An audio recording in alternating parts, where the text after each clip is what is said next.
नमस्कार, SBT news में आपका स्वागत है। पेश है 28 नवंबर मंगलवार शाम 7:15 बजे राजस्थान की बड़ी खबर। राजस्थान में विधानसभा चुनाव के लिए मतदान हो चुके हैं और अब चुनाव परिणाम 3 दिसंबर को आने हैं। राजस्थान में नई सरकार के गठन को लेकर चर्चा तेज हो गई है। प्रदेश में इस बार बाड़ेबंदी जैसे कोई हालात नहीं दिख रहे हैं। मुख्यमंत्री अशोक गहलोत और वसुंधरा राजे चुनाव परिणाम का आकलन करने में जुटे हैं। अशोक गहलोत और वसुंधरा राजे ने नवनिर्वाचित विधायकों की बाड़ेबंदी के पुख्ता इंतजाम किए थे, लेकिन इस बार बाड़ेबंदी के आसार बहुत कम लग रहे हैं। रक्षा मंत्री राजनाथ सिंह ने मंगलवार को नौसेना के अत्याधुनिक युद्धपोत इम्फाल की शिखा का अनावरण किया। इस अवसर पर प्रमुख रक्षा अध्यक्ष जनरल अनिल चौहान, नौसेना प्रमुख एडमिरल आर हरि कुमार, मणिपुर के मुख्यमंत्री एन बीरेन सिंह तथा रक्षा मंत्रालय और मणिपुर के वरिष्ठ अधिकारीगण मौजूद थे। मौसम केंद्र जयपुर ने पूर्वी राजस्थान के भरतपुर, जयपुर व कोटा संभाग के कुछ इलाकों में अगले 3-4 दिन बादल छाए रहने व हल्की बारिश की संभावना जताई है। पश्चिमी राजस्थान के चूरू, हनुमानगढ़ व आसपास के क्षेत्र में आज भी हल्की बारिश हो सकती है। केंद्र के अनुसार आज राज्य के ऊपर परिसंचरण तंत्र बना हुआ है और वायुमंडल के निचले स्तरों में पूर्वी हवाओं के साथ बंगाल की खाड़ी में नमी की सप्लाई जारी है। पिछले 24 घंटों में राज्य के कुछ भागों में हल्की से मध्यम बारिश दर्ज की गई।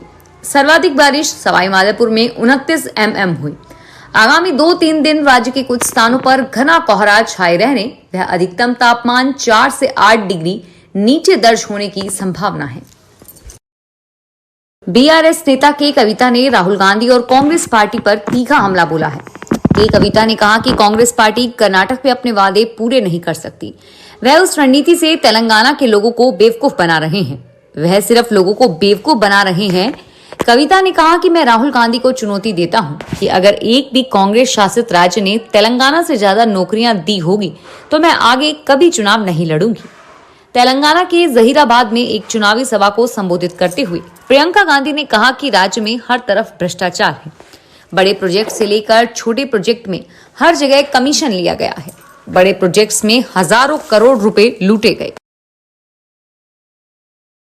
6 देशों के राजदूतों तथा उच्चायुक्तों ने राष्ट्रपति द्रौपदी मुर्मू को मंगलवार को राष्ट्रपति भवन में आयोजित एक समारोह में परिचय पत्र प्रस्तुत किए।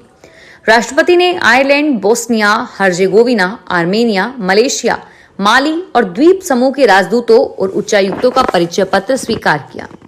राष्ट्रपति को परिचय प्रस्तुत करने वाले राजनायकों में आयरलैंड के राजदूत केविल केली, बोस्निया और हर्जेगोविना के राजदूत हारिस हले, आर्मेनिया के राजदूत वाहगन, मलेशिया के उच्चायुक्त मुजफ्फर शाह बिन मुस्तफा और मार्शल द्वीप के राजदूत अलेक्जेंडर कार्टर बिंग शामिल हैं।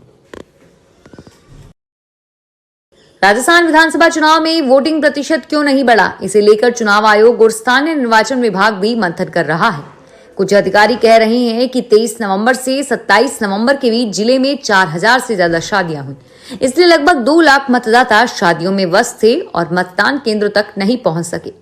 अगर ये वोटर सामने आते तो मतदान प्रतिशत 4 से 5% तक बढ़ सकता था, लेकिन अभी ये सब सिर्फ अटकलें हैं। आयोग कारणों का पता लगाने के लिए आगे की जांच करेगा और अगले चुनावों के लिए उन पर काम करेगा। चुनाव आयोग ने प्रदेश में मतदान की तिथि 23 नवंबर को तय की थी और ये शादी के लिए सबसे महत्वपूर्ण मुहूर्त माना जाता है। राजस्थान के मुख्य निर्वाचन अधिकारी प्रवीण गुप्ता की मंगलवार सुबह अचानक तबीयत खराब हो गई। उन्हें सवाई मानसिंह हॉस्पिटल की इमरजेंसी में लाया गया है। सूत्रों के मुताबिक गुप्ता को सुबह सांस लेने में तकलीफ हुई थी, परंतु अब प्रवीण गुप्ता की हालत ठीक है। गुप्ता का मेडिसिन और हार्ट से जुड़े विशेषज्ञों ने इलाज किया। प्रारंभिक जांच में सामने आया कि खाना फंसने से सांस लेने में तकलीफ हुई। मुख्यमंत्री अशोक गहलोत आज शाम को उदयपुर आएंगे। गहलोत यहां एक निजी कार्यक्रम में भाग लेने आ रहे हैं। प्रस्तावित कार्यक्रम के अनुसार मुख्यमंत्री गहलोत शाम 5 बजे हैदराबाद से उदयपुर के लिए रवाना होंगे। वे शाह 6:30 बजे डबोक स्थित महाराणा प्रताप हवाई अड्डे पर पहुंचेंगे और वहां से उदयपुर आएंगे। मुख्यमंत्री यहां एक निजी समारोह में भाग लेंगे और रात 10:30 बजे वे वापस विशेष विमान से जयपुर के लिए रवाना होंगे। जोधपुर में एक जमीन विवाद में नागौर से भाजपा प्रत्याशी ज्योति मिर्दा व उनकी बहन सहित 3 लोगों के खिलाफ उदय मंदिर थाने में मामला दर्ज हुआ है। जोधपुर पुलिस कमिश्नरेट के उदय मंदिर थाने में इनके खिलाफ इस्तगासे से धोखाधड़ी, कूट रचित दस्तावेज पेश करना सहित अन्य धाराओं में मामला दर्ज हुआ है। फरियादी अनिल चौधरी, उषा पूनिया व अन्य ने इस्तगासे से कोर्ट के आदेश बाद पुलिस ने मामला दर्ज किया है। दरअसल आदर्श प्रगतिशील गृह निर्माण सहकारी समिति के भूखंड विवाद का मामला है, जिससे पहले ज्योति ने समिति के सदस्यों पर केस किया था, जिसमें ज्योति केस हार गई थी।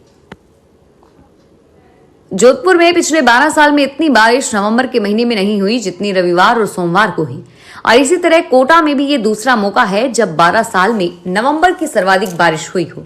आज जयपुर, भरतपुर संभाग व शेखावटी क्षेत्र में हल्के से मध्यम बारिश का दौर जारी रहने की संभावना है।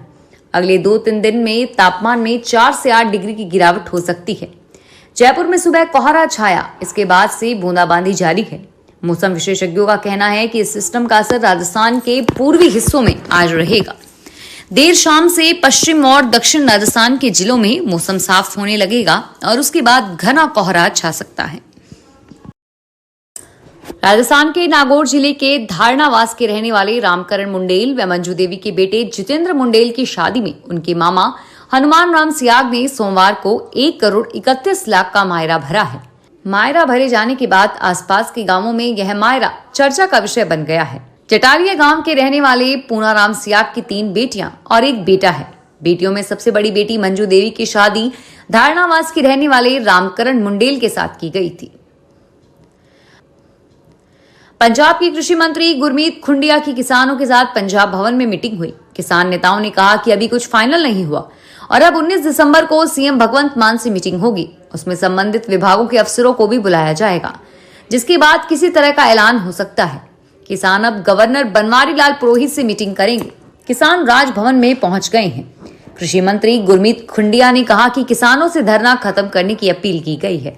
उनके धरने का समय आज पूरा हो गया है। 4 दिसंबर को किसान अपनी पूरी मांगों का पत्र सरकार को देंगे। इस दौरान कृषि मंत्री से फिर 1-2 बार मुलाकात हो सकती है। धौलपुर के कोलानी थाना क्षेत्र के बसई नवाब चौकी इलाके में चोरों ने एक ट्रांसफार्मर से कॉपर की तार और तेल की चोरी कर ली। पिफेरा गांव में घटना के बाद ग्रामीणों ने विद्युत निगम के अधिकारियों को मामले की सूचना दी। सूचना पर मौके पर पहुंचे निगम के अधिकारियों ने कार्रवाई शुरू कर दी। जानकारी के अनुसार बसई नवाब क्षेत्र के पिफेरा गांव में अज्ञात चोरों ने एक ट्रांसफार्मर को निशाना बनाया।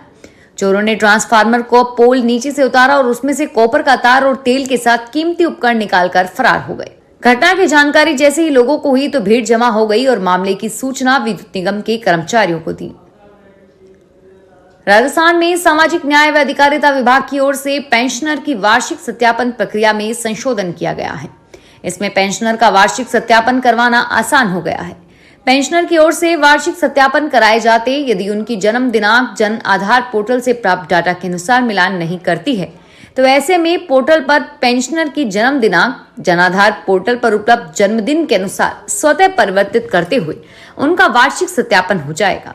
सत्यापन के साथ पेंशन पोर्टल पर लाभार्थी की जन्म दिनांक जन आधार डाटा के अनुसार स्वतः अपडेट हो जाएगी।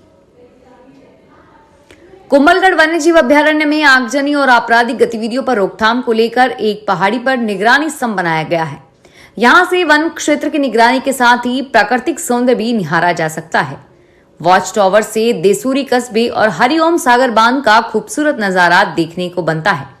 अभयारण्य के देसूरी रेंज से देसूरी नाल के मुहाने पहाड़ी पर 30 फीट ऊंचा वॉच टावर बनाया गया है।